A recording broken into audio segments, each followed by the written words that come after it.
Well, today I want to talk to you about God. Now, the very first time that you encounter God, you probably don't even realize it. The very first time that you actually encounter God is out in the world. You see God's creation. You see God's world that He has gifted unto you. You see God at work in the seasons, the plants, the animals. You see God at work in everything that you need. For those of you who are parents, you might be able to identify this. If you have a toddler at home, they have little motors, and they love to go exploring the world. They love going out and seeing the world. And what's one of your biggest fears as they're going out and exploring the world? What are they going to put in their mouth? Where did that come from? And boy, is it quiet, where did they go? Because in a moment, in an instant, toddlers can disappear. Yet for many parents, their biggest thing then that they begin thinking about is the fear and dangers that child can get involved into. And so for many parents, they would love to absolutely wrap their child in bubble wrap. Can we go to the next picture? There we go. How many of you thought that this might be a good idea to your children? It's a concept that many people think will be able to protect them.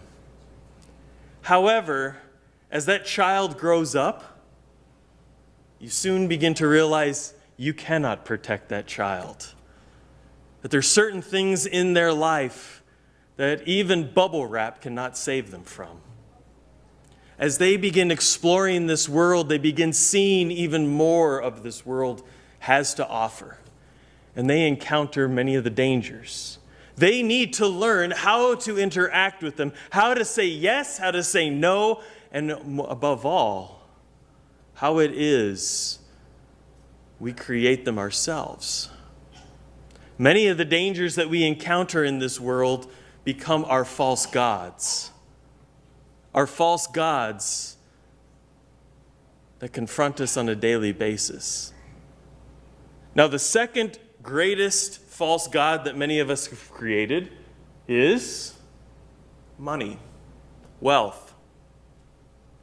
The second greatest false god that we have created is wealth. Now, we use money almost on a daily basis. We begin associating it with so much in our lives. If we get hungry, we need money in order to go out and buy more food.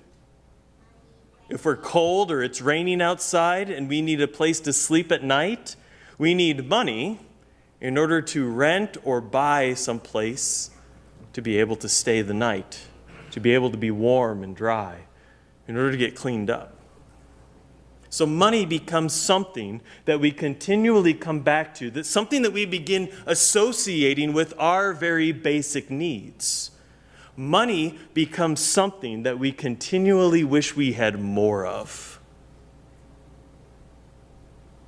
And yet, how much money do we need in order to survive, in order to be happy in this world?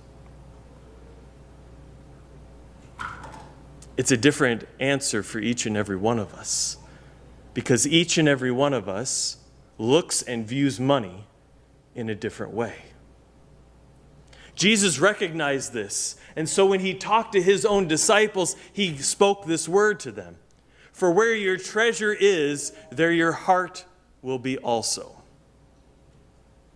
Jesus recognized the false god that was our wealth, our treasure, our money. Over and over and over again, Jesus raised that question for us to think about. Yet for many of the people, they did not want to think about that very question. They didn't want to absolutely admit that money could be a false god of theirs, and that wealth, treasure, money was something that they were absolutely striving for. Well, let me back up for a second and really talk about what a God truly is. God is truly something that we go to evaluate.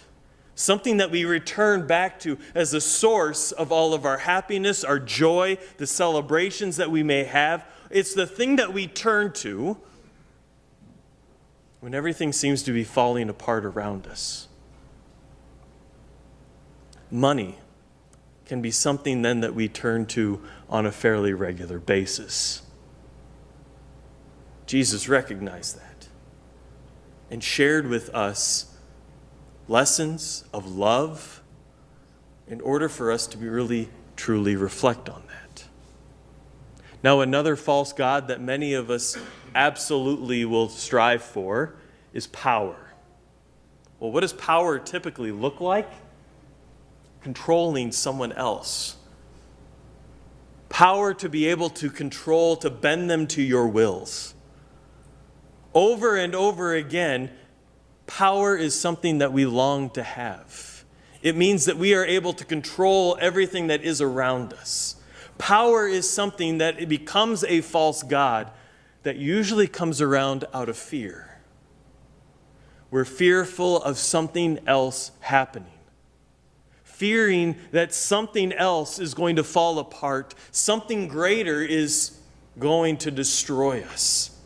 Time and time again, leaders have used control, fear, in order to exercise power over us, declaring that only through power, through control, will the fear be able to be subsided.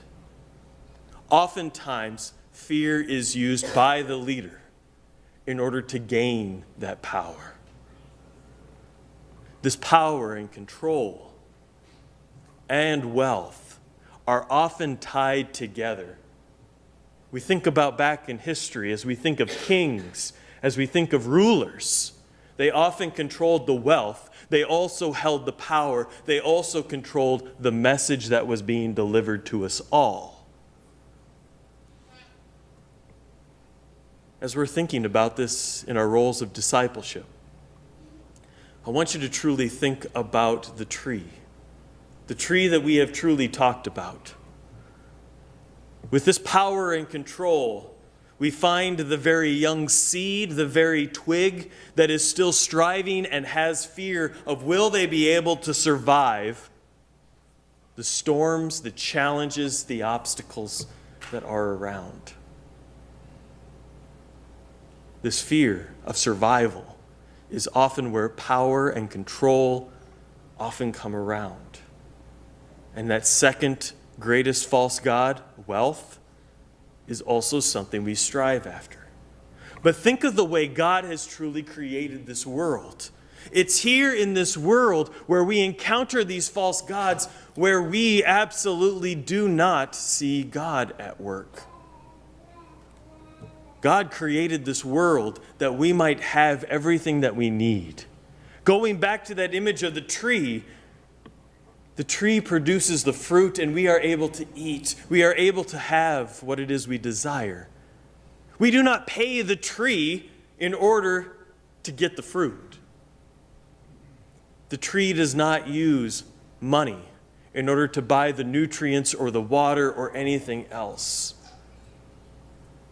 And so we find ourselves living in the way God has created this world, but also how it is humankind has created it. A distorted world, a broken world. It's here where we long for someone else to fix it, to control it, and to provide all the answers. Well, this leads us to the very next idea and concept. As we are encountering the world around us, we find ourselves absolutely controlled by every other world that we might encounter. As people around us are gathered and so focused on their own lives, their own sake, their own desires. I want you to stop and think for a moment all the tools that you do have. Every single day, you sit in front of a window into the world, and you're able to choose and select through hundreds of channels what it is you want to watch. You have a device in your pocket that you have tailored to control your calendar, to receive messages, and everything is there to serve you. But what happens when you encounter other worlds, other people? You struggle. They're not doing what it is you want them to do. And we find ourselves with the greatest false god of all, ourselves. When we ourselves, we can go to the next slide, we find ourselves wanting to be able to control and see everything else around us. We want ourselves to have everyone else around us bow to what it is we want. Ourselves become the greatest false god that we are. We absolutely think of ourselves as being our own God. We encounter this world through our own lens, through our own desires, through our own abilities, through our own wants, needs, and everyone else should serve us. As we think about that, as we truly identify that we ourselves can become a false god, we even bring this into our relationship with God Himself. We declare we are choosing to follow God. Now, we absolutely love this, especially in America, because it still keeps our idea of choice, of freedom. But going back to the image of the seed, it truly becomes distorted. Because God created us. I had no choice in what it is I would look like, what it is I would be in this world. Time and time again, I asked God for more strength, more guidance. When I was younger, I asked to be taller so that I could be on the basketball team. As I got older, I wanted to be more fit. I'm still waiting for God to answer me on that one.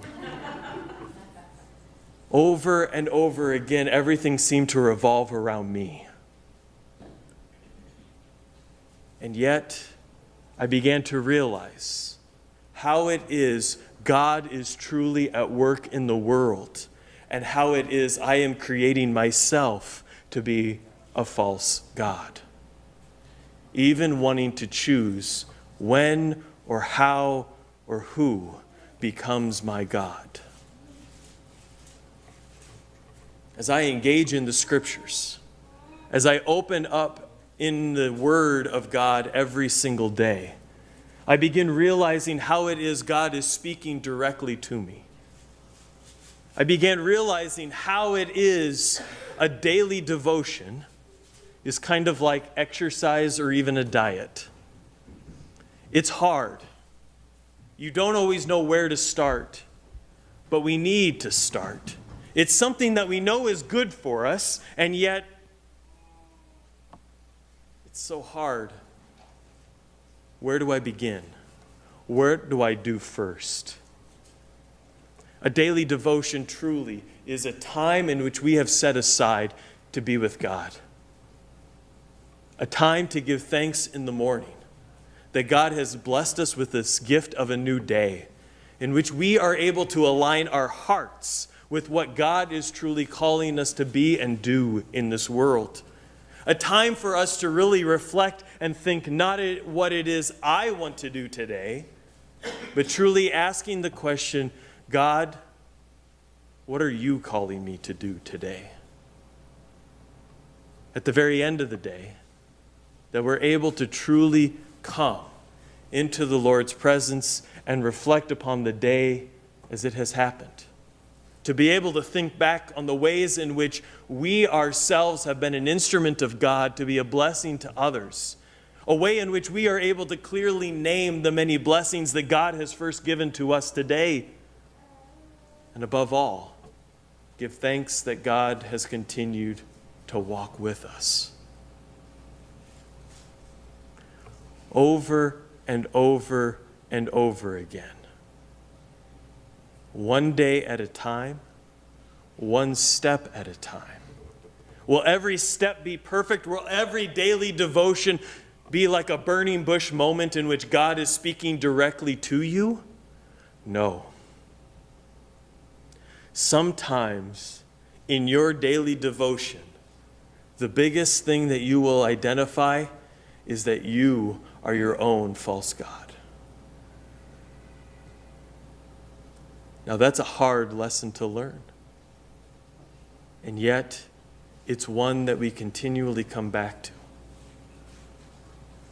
This week, may you strive in your daily devotions. If you haven't started one, I encourage you to start. Give yourself just 5 minutes, 10 minutes. Start in the Psalms. Start in the Gospels. Begin that journey with Christ, that you might begin to be able to see this world as God has created it, and not how you see it today. Amen.